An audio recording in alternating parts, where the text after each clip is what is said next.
Good afternoon, everyone. At least good afternoon Eastern Daylight Time as we embark on another spring and another change of our time. I'm Kevin Eikenberry. I'm with you today, and I'm pausing because my guest, our hopefully our guest today, is not yet here. So I'm going to do a couple things real quick, and if he's not here, we'll sort of have a short conversation. But first thing I want you to do is I want to welcome you here. I'm glad that you're here. Hopefully, we're going to have our guest David Bodanis join us to talk about his great new book, The Art of Fairness. I'll say a few things about it in just a second if he doesn't get here. So if you're here today, whatever platform you're on, say hello. Tell us where you're coming from. We'd love to know that as we talk, hopefully, with David about the art of fairness. But I'll give you a second to do that. Tell us where you're from. Tell us what you're up to today. We're glad to have you. If David gets here, this will be another live episode of the Remarkable Leadership Podcast. Our process is that we go live here on the various social platforms, and then later we do some work in the background, do a little post-production, and eventually turn it into an episode of the Remarkable Leadership Podcast, which you can always find at remarkablepodcast.com. Since it doesn't look like David's going to get here, I'm just going to take a couple minutes and talk about this book. Hopefully we'll get him back. We'll do an episode. We'll do all that. You'll get the chance to join us. And on the various platforms, we'll let you know if we do have him here again, or actually have him here. And hopefully you can join us then. Here's the book. And David is different than a lot of our guests in that, again, The Art of Fairness, The Power of Decency in a World Turned Mean. David's different than a lot of our guests who are thought leaders and authors, executives or leaders and authors. David's an author, and he's written a number of really wonderful books. He's a tremendous writer, and the book itself is fantastic. The premise of the book is, can we be successful without being a jerk? And in short, I don't want to give it all away completely, but the answer is yes. It's hard, but we can. And I think it's an extremely insightful book with a lot of really great ideas for us to consider. And it's done through the telling of really, really great stories. And so since David isn't here, we're not going to stay. I'll put the book up again one more time, and I will just tell you that it's a book worth reading. And I'd encourage you to do so. And I hope we'll get David back to have a conversation about it. I hope he's well. And, any number of things could have gone wrong for him not to be here. So what I'm going to tell you is one more thing as well. Normally, this is our time on Mondays at noon Eastern time. But today is a special day because I have another episode that we're going to do at 1:15. So if you're here and you wanted to hear me talk to an author today, you can do it in an hour and 13 minutes from now when I talk with Katie McCleary about this book, Bridge the Gap, Breakthrough Communication Tools to Transfer Work Relationships from Challenging to Collaborative. And I'm guessing all of us could use some of those ideas. It's a fabulous book. I'm going to have Katie join me in an hour and a few minutes at 1:15 Eastern time. I hope you'll join me back here then. And as I said, if hopefully we will be able to get reconnected with David and get schedules coordinated such that he can be with us. And we hope that that'll happen. And if not, and even whether it happens or not, I encourage you strongly, get a copy of this book because it's worth a read. The premise is great. The writing is fantastic. It's an excellent read. The Art of Fairness, Power of Decency in a World Turned Mean. With that, I'm going to say goodbye and hope to see many of you, all of you, and a whole bunch more people at 1:15. We'll see you then. No, right now, there he is. He has just arrived. My man. I was about ready to say goodbye. I was literally about ready to say I am so sad. Do you know what it was? You guys changed clocks yesterday, and this man here is supposed to know about science. What did I do? I forgot the day. We don't change in England until 2 more weeks. 2 more weeks for you. Here we are. Hey, we're here, and everybody. So I've already plugged your book for a minute and a half, David. This is what we like. Should I wait another minute and a half? We can have more plugs. So what I'm going to do now is I'm going to do a countdown. We're going to actually start the Remarkable Leadership Podcast. So Marissa can start us for when we do the recording and put it up there later in 3. Oh, I got to do one more thing before I do that. Now that I know you're here, give me one more second, everybody. Sure. Since David is here, we're going to go with the Remarkable Leadership Podcast in 3, 2, 1. Do you believe that nice guys and gals finish last? Do you believe that you must be a bully to win? Our guest today brings data to this conversation and great stories as well as we talk about the art of fairness. Welcome to another live episode of the Remarkable Leadership Podcast. If you are here live, start by saying hello and telling us where you're from. And while you're here, imagine you're joining us for a cup of coffee. Please share your questions, your comments, and your ideas. They will make for a better conversation and eventually a better podcast episode as well. And if you aren't here live, you could be in the future.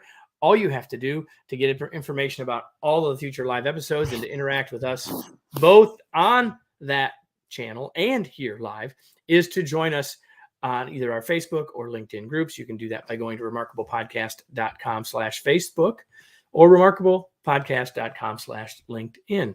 Today's episode is brought to you by Remarkable Masterclasses. Each masterclass is designed to help you become the remarkable leader and human you were born to be. Details on how to get on board for a specific skill or to get discounts each month can be found at remarkablemasterclass.com. Our guest is here today. His name is David Bodanis. He was born in Chicago, lived in France for a decade, and now makes his home in London. And that's why we had a little challenge to start, because we've changed clocks and he hasn't yet. Anyway, he studied math, physics, and history at the University of Chicago, and for many years taught the Intellectual Toolkit course at Oxford. His books included the New York Times bestseller, The Secret House, the best-selling E=MC², which was adapted into a PBS documentary as Einstein's Big Idea, and the Royal Science Book of the Year prize winner, The Electric Universe. Our focus today is his newest book, The Art of Fairness, The Power of Decency in a World Turned Mean. David, welcome. I'm glad you're here. Kevin, it's a great pleasure. Many apologies for not understanding how the world turns. It's okay.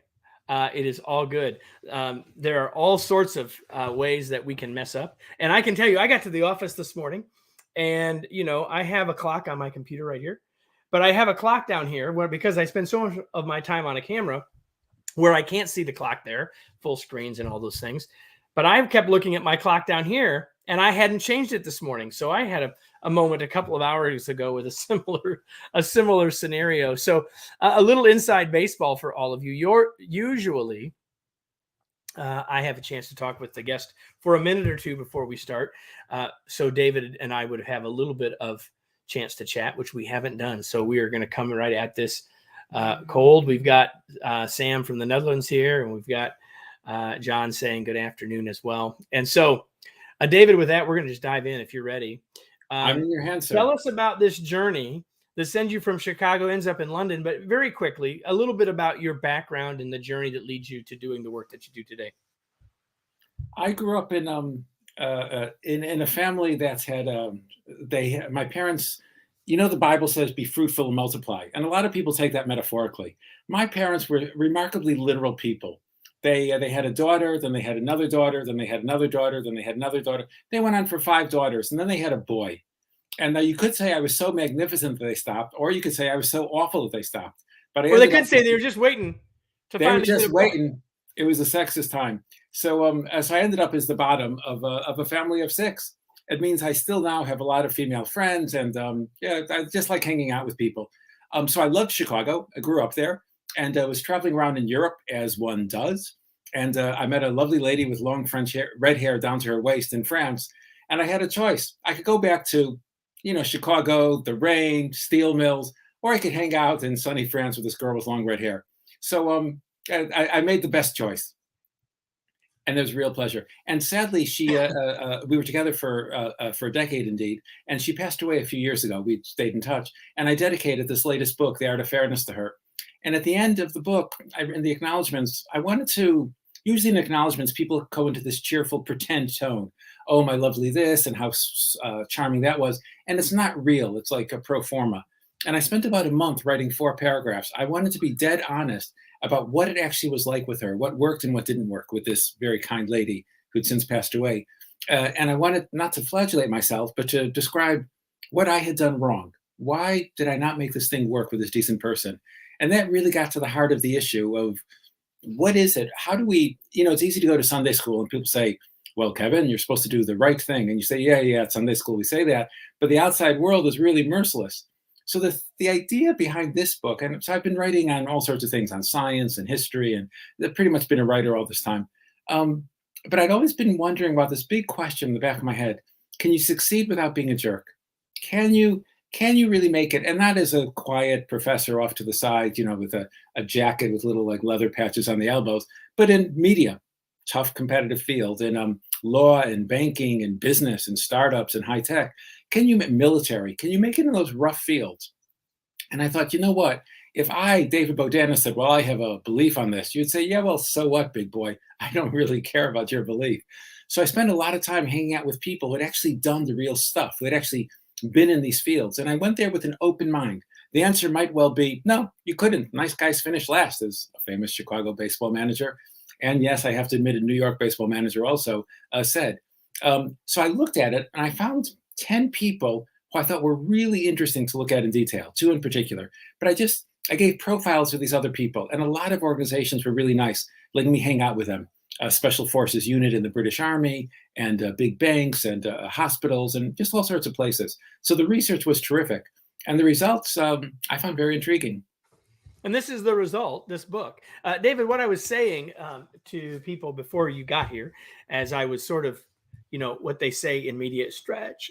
I was sort of hoping you'd get here.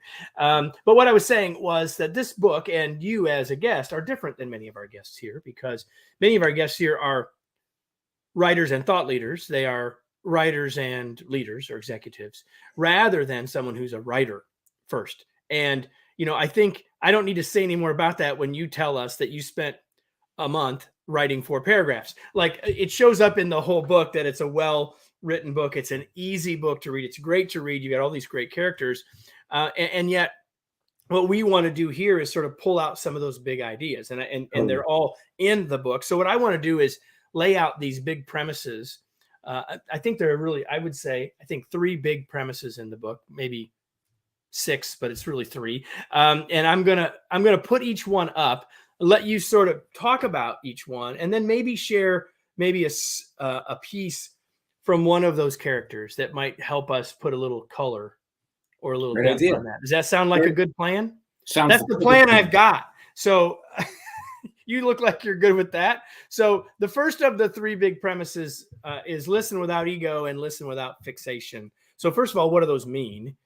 And then give us something to put a little color around that, and we'll talk about it a little bit more.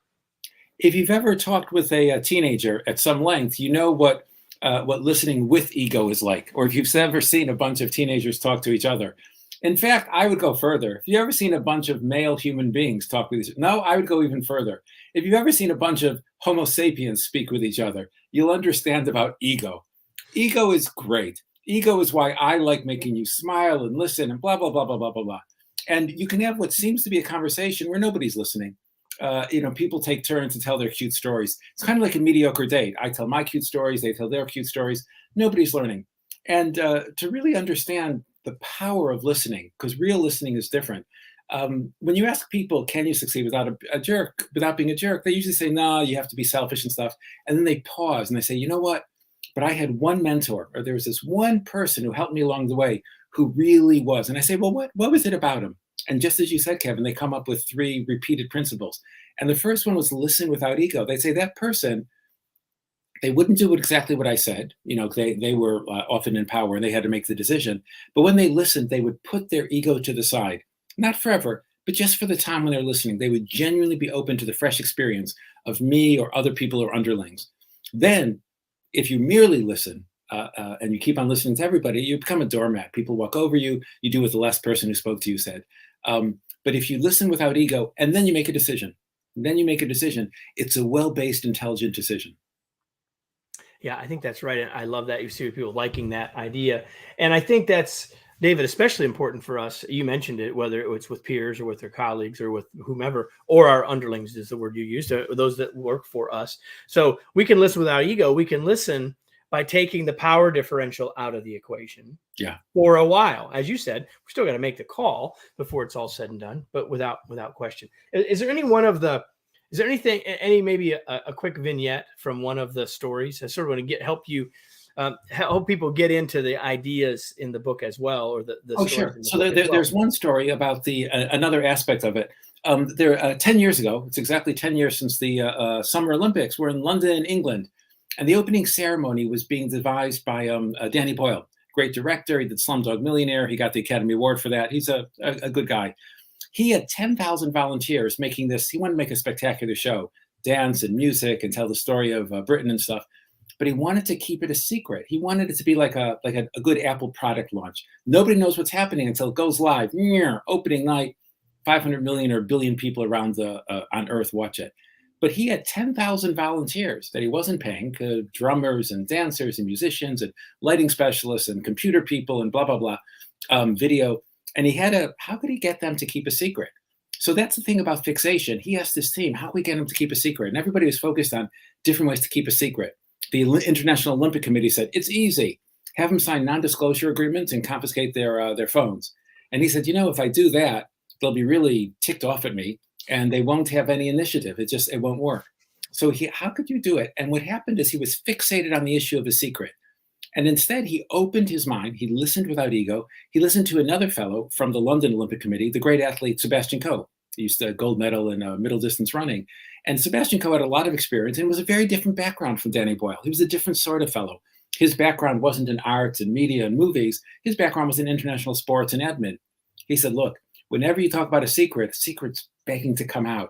If I was, come on, Kevin, there's a secret, you get incredible power if you could tell it to somebody else.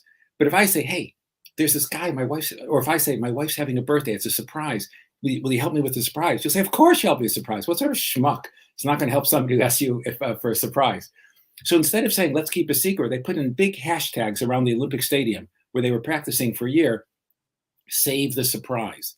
So they stopped fixating on the question of secret. They shifted, they widened their view to the notion of surprise. And it could only happen because the guy who was running it put aside his ego. He listened to, not to everybody, listened to this intelligent outside person. And with Save the Surprise, it worked. When they went live, nobody knew what was going on. Prince William and Prince Harry were in the audience. I don't know if you remember the event, but at one point, the Queen of England parachuted down. Well, maybe it was a stunt person dressed up as the Queen of England. But it might have been. May have been. But after the parachute, the real Queen of England appeared in the stadium and, to incredible applause, walked down to where her family was sitting. And William and Harry were astonished.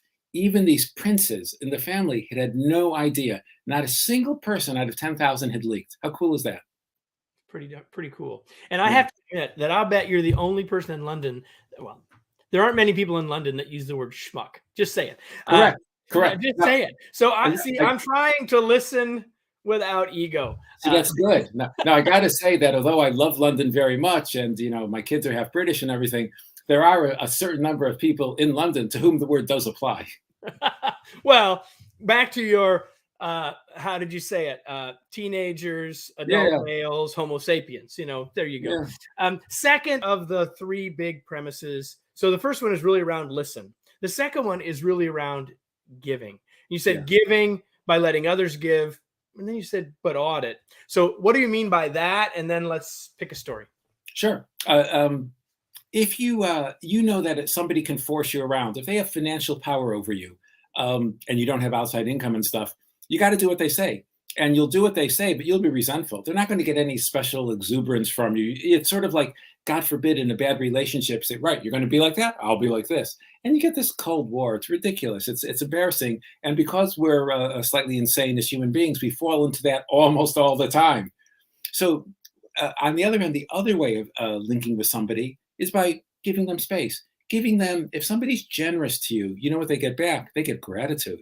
Think of the person who's really given you a helping hand at some point in your life, but a genuine helping hand.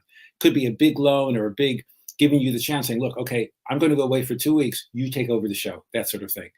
Well, what they get back is gratitude. You owe them a lot. I mean, that is terrific. Anyway, so it sounds like a kind of simple formula. Give by letting other people give back. But the problem is, to use the word we said earlier, I don't want to keep on using that insulting word, but put it this way, there are some people who will take advantage of that. There's always going to be some people who will do that. So that's why you have to audit. And I'll give you a good example. The Empire State Building. This is painful for somebody from Chicago, talking about the great structures in New York City. I wondered how you could allow yourself to do that. It's a great, great part of the book. The thing is, I've experienced so much pain being from Chicago, because you meet New Yorkers, and the worst thing they do is they say, that's okay. Chicago's a fine city. No, really, it's not bad at all. And that's, nobody says that to them. Anyways, yeah. Anyways, Leaving that to the side, New York City, Empire State Building. For decades, it was the tallest building in the world. Even now, it's a very cool, big building. And there are, although there's buildings taller, how many of them have had King Kong stand on top and bat away airplanes? Very few. Exactly. Very few. So the Empire State Building, before it began, there was a hotel there, the famous old Waldorf Astoria Hotel in Midtown, and it was a big, solid hotel. And that hotel was taken down. Architectural designs for a new building were made. Funding was found. Construction materials were commissioned. The new building was put up. The new building was finished in how long?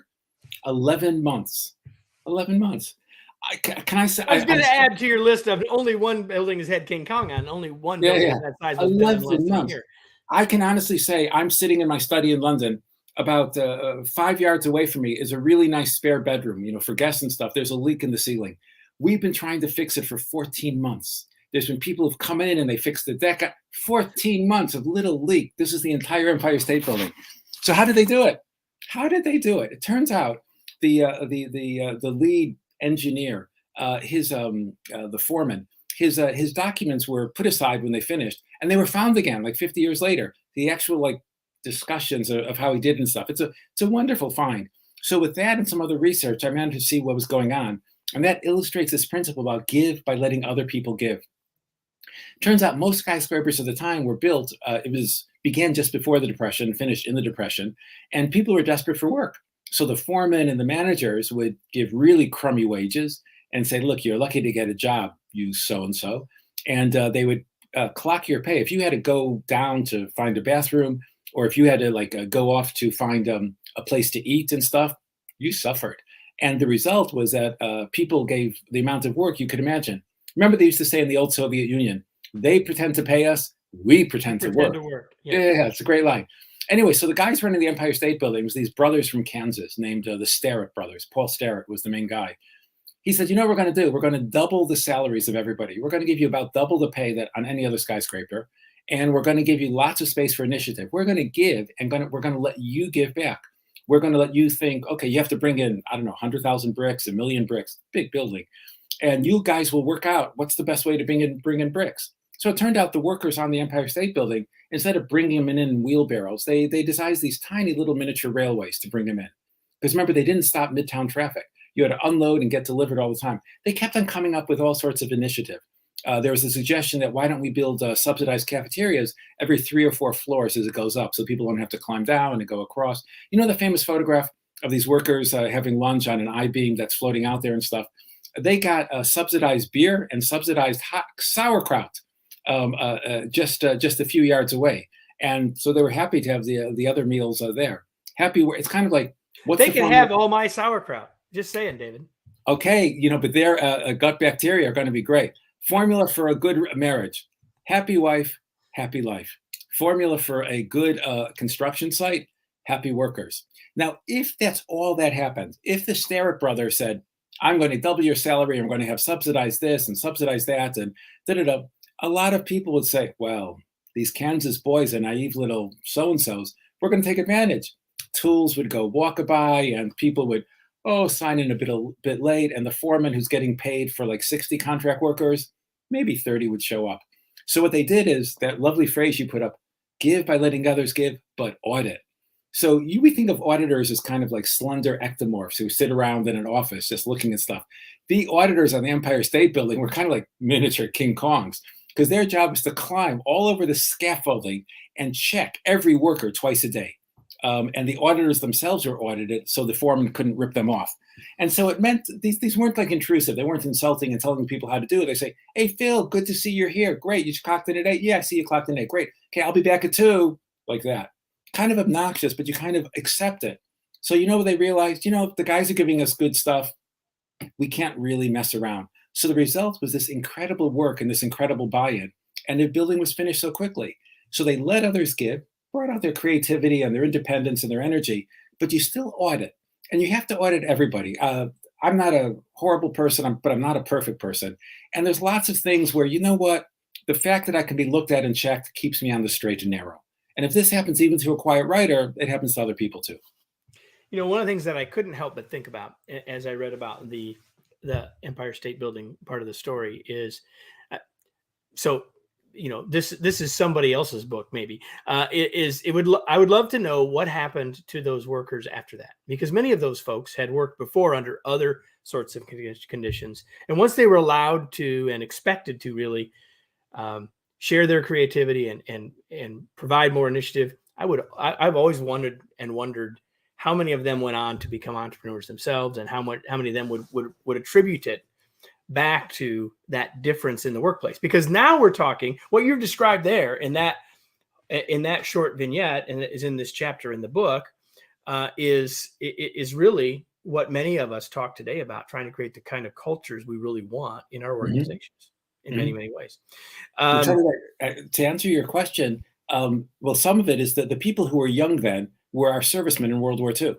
Well, right? That's true. That's true. Building was finished in 1931. You had a lot of people join the army from late 30s for work, but there was conscription, going on 1940, 41 and stuff. And so these people, like a lot of the people mid-late 20s, a lot came from there. It was a big site. The other one is many people couldn't get any job at all in the middle of the Depression. Yep. In fact, when the Empire State Building was finished, it was called the Empty State Building, because it was almost entirely empty at first, because it was designed in the roaring 20s and finished in the kind of falling apart 30s. So a lot of the people were forced to be entrepreneurs. And if you're thrown down to the bottom, if you're flung down with poverty, there's two views you can have. One is that you're poor and you're despondent, and it's a shame. The other view is you could have, I have only one direction to go. I'm going up. I remember a lot of these people, the industrial workers in New York then, a lot of people, they're either first or second generation immigrants all over the place. Ireland, Ukraine, Italy, Slovakia, all those places. They had made a terrific effort to come to America. This was a job they could do. That job failed. There was, in the early mid-30s, you were not going to get jobs in construction. America really slowed down. So people came up with a terrific number of ingenious stuff. Some things worked, some things didn't work, but you were forced to get going. And a lot of people, even if they didn't quite succeed then, we forget how long a human life is. So again, say somebody who's 18, who's working then, serves in the war. How old are they after the war? They're in like the early 30s and stuff. They've seen what good conditions can do. They've worked in a place where a lot of their buddies were working hard. They've had jerks and crummy managers in other places. They know you can get buy-in. And there was a lot of real enthusiasm after World War II in America for people spontaneously coming together and making things work. That camaraderie. I mean, the Army has a lot of nonsense, but it also can have some really good camaraderie.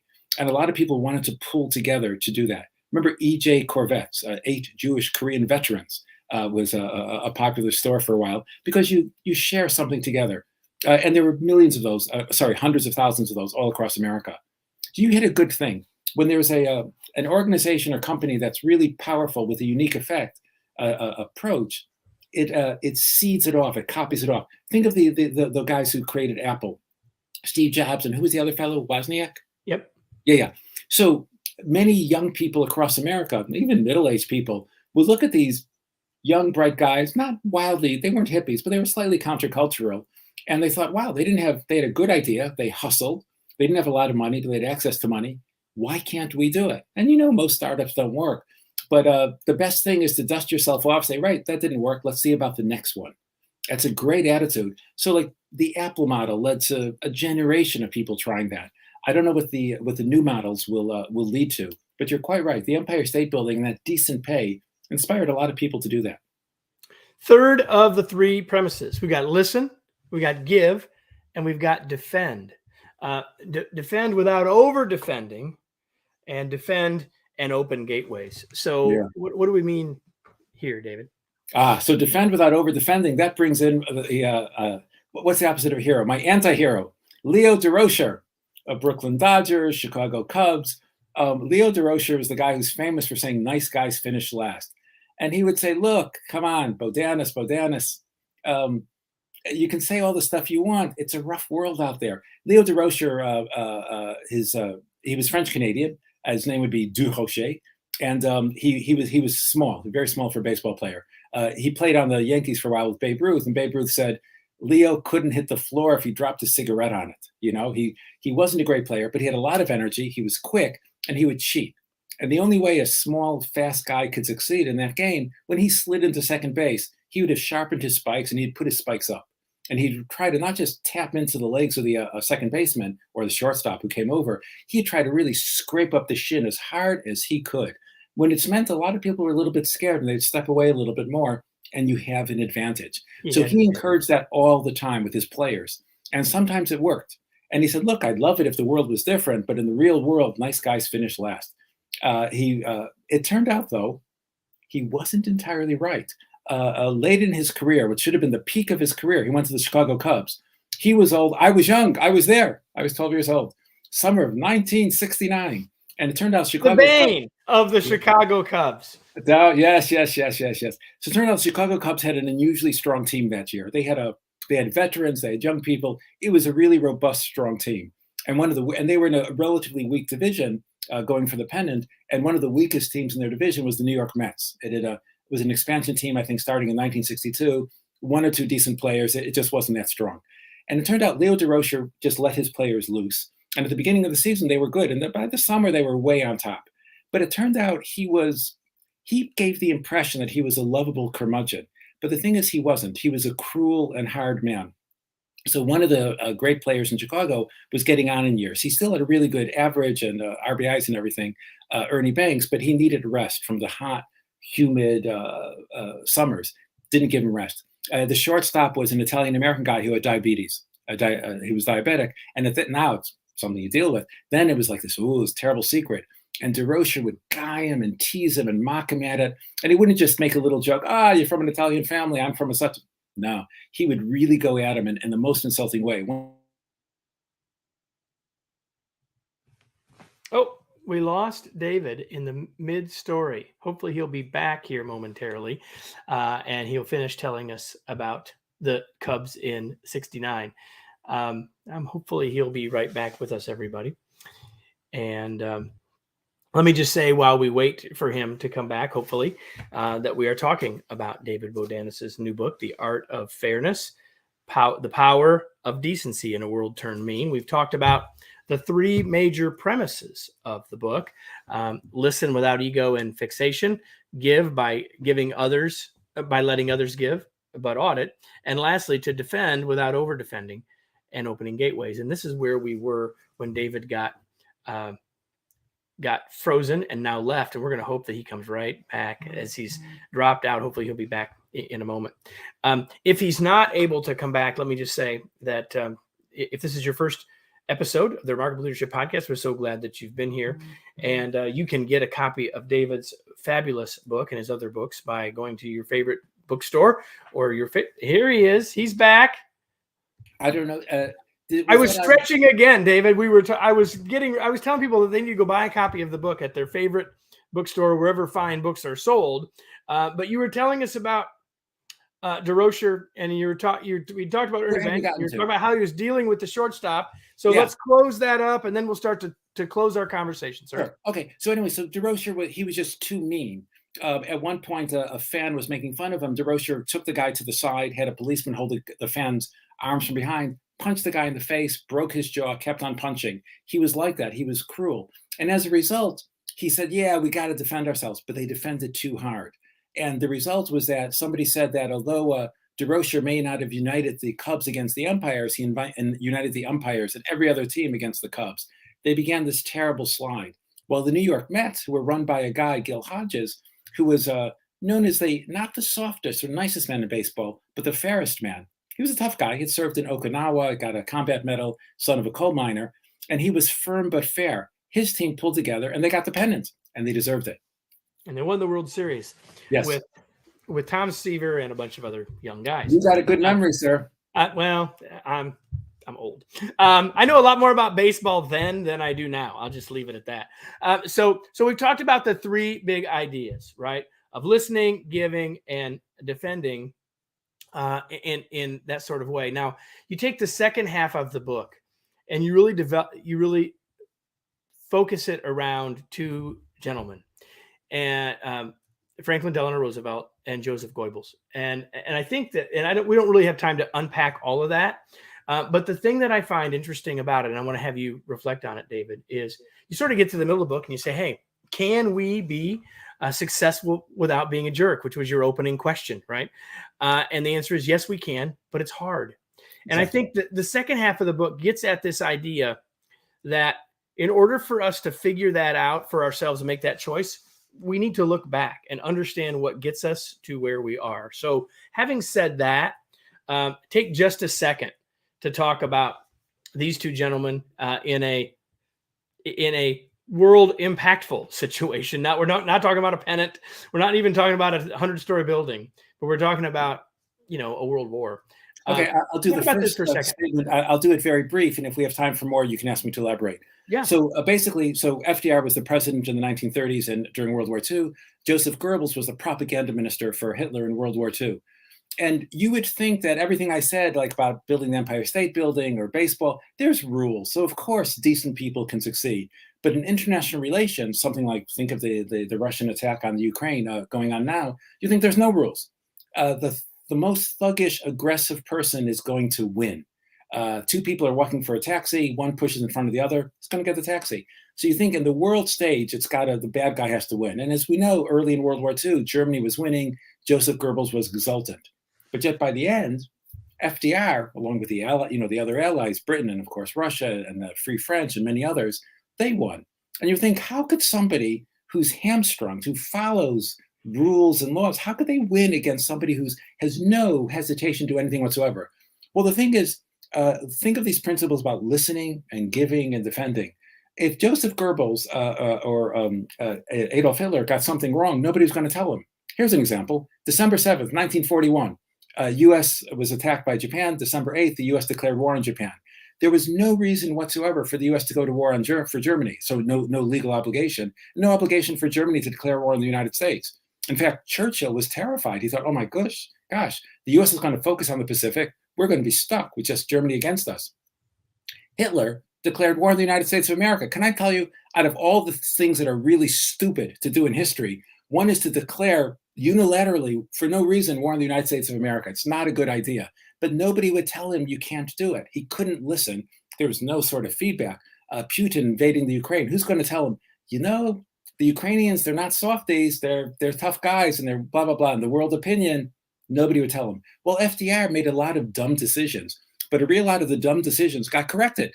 Because if he had a dumb decision, people in the Senate would tell him what to do.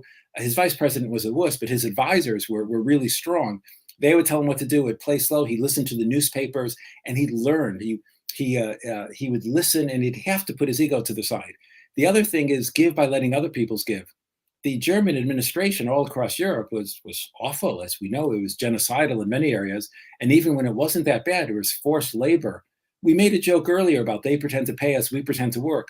Can you imagine being a factory worker, a French or Italian peasant who's pulled to Germany and forced under armed guard to work in a factory? You know how hard you'd work. You'd work not at all.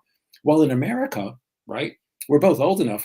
My mom's generation was working in World War II factories and stuff, and they were saving the country. And because we are here, we're doing something for the war effort. We're not just getting a wage. Yes, exactly. And also because the U.S. had that constant feedback. So there were some strikes that were silly and over the top, but there were some labor strikes that were quite justified. And the result afterwards is workers, instead of being forced, come on, we have armed guards, you have to get back to work. It's more like, oh, there's no childcare facilities for families when the husband's away in the war, and you just want like buses to and from housing. We can fix that.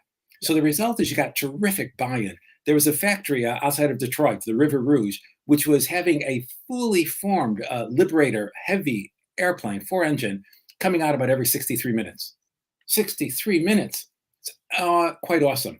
Anyways, it goes on and on. Same thing with defend by not over-defending. Germany, of course, defended their boundaries with the most vicious way you can imagine. The U.S. Army was very, very firm, but it was open to all sorts of different groups. I got some quotes from Goebbels' diary. He was his personal diary. He was honest. He lied in public, but he was honest in his personal diary. And he said he was shocked. Some of the American airplanes, they were shot down. He said, there's Polish Americans in there. There's Irish American. There's even Negro Americans. And the thing is, America, it wasn't a perfect country. There was discrimination, but it was opening up. And by the end of World War II, there were people from every possible ethnic group in the airplanes pulling together. We think about Britain and the Battle of Britain in 1940, the plucky RAF holding off the German Air Force, which is all true. But the RAF had Polish pilots and Czech pilots and South Africans. German Air Force had nothing like that. So what was happening in the US, democracies are slow to rouse up. But when they do, they have these great feedback. And same with the company, same with the startup now. You have, if you're a bully, nobody tells you the truth. If you listen without ego, you hear what's going on. If you're a bully, you won't let anybody give you stuff. You just tell them what to do. But if you're a moderate person, a fair person, you can get feedback and you can get information. No, sorry, even better, you can get enthusiasm. You can get fresh ideas from the people around you. And also, if you're a real thug, you defend your company. You say, everybody outside there is totally wrong. When Steve Ballmer ran Microsoft, remember when the first iPhone came in, he said, this is so stupid. It doesn't even have a keyboard. You can't send faxes on it. Well, he was wrong. The guy who took over after him, Nadella, has been there for 7 or 8 years. Yep. It's made it a multi-trillion-dollar company. He says, look, we're really good. We have terrific people, but there's really bright people out there. We're competing with Silicon Valley, for goodness sake. Let's go out there and see what we can learn. Let's do joint ventures if we can. Let's share. We got to have lawyers to make sure that we don't get lawsuits against us, that aren't justified. And we're a tough competitive company, but we can learn from the outside world. So all these principles apply on the individual level, the company level, and the national level. And that's what drew me to this book, David. And that's why I've had you on to talk about the art of fairness, the power of decency in a world turned mean. I'm going to give you a chance to talk about where we can find the book and all that in a second. But first, I want to know what you do for fun. I have a very simple holiday fun. Some of it is I love my writing. Somebody said, David, when I go on holiday, on vacation, I read a novel and you want to type. I said, yeah, because my typing is like the novel. I want to find out what's happening next. I'm so interested in it. It's like, oh my God, what did Joseph Goebbels do? And what did FDR do? So I actually like that.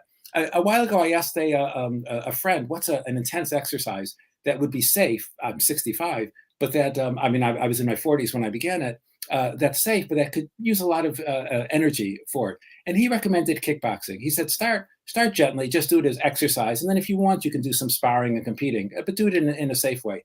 He said it's a little bit of flexibility, a little bit of strength, a little bit of cardio. It's a kind of a well-rounded thing. So I've been doing that for about 20 years and really enjoy it. I instruct and I practice and do a little very gentle sparring. And it's good fun. All right. Awesome. So before we wrap up, where can we learn more about you? How do you want people to connect with you or not?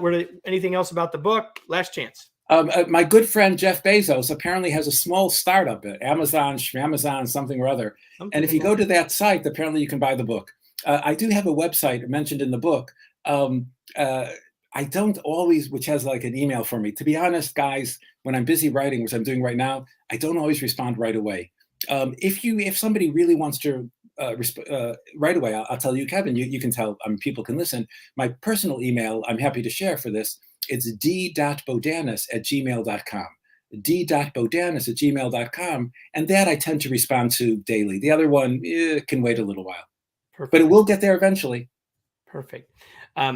It has been a pleasure to have you here, David. We had a little technology problem. We had a little trouble to start, but it was worth all of it.